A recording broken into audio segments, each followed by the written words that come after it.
English lang ang Isaya, na pusis, kailangan makapusis mapusis ka sa Espiritu sa Diyos. Not only that we are confessing, but we are possessing. Hallelujah. Sila sa tumanag na. Let's continue mag-utran.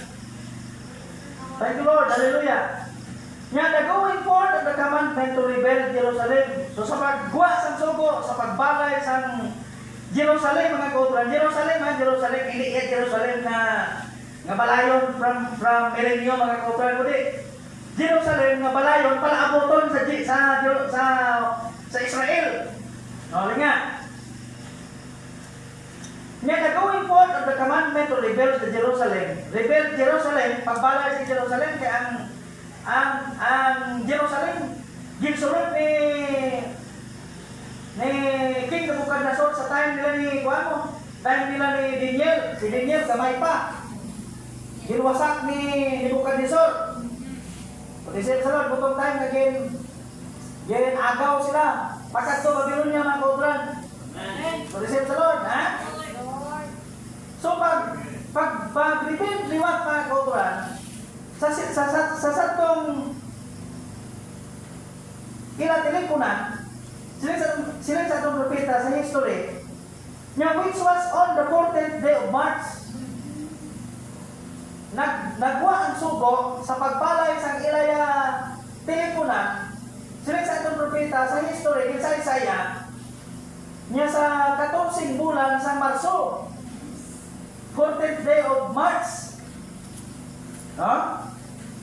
Magsiling kaya March, if you want to put that down in the Hebrew, you'll find it called Nisan.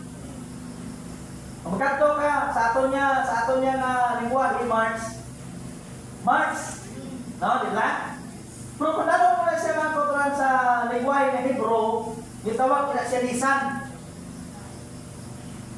Nisan, which means March. Nabasa ko lang, ha?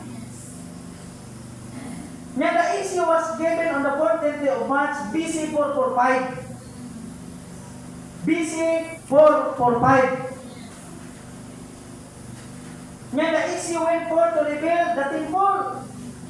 The issue went forth to rebuild the temple.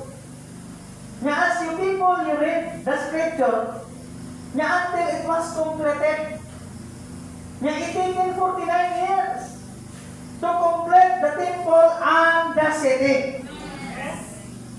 Halin sa paggawa sa sugo, sa pagbalay sa templo, mga kautron, sa ilang syudad, sila sa itong propeta, nagwa ang order. Pitsa 14 sa bulan sa Marso, BC 445. Nakuha nyo? Ara na? BC 445.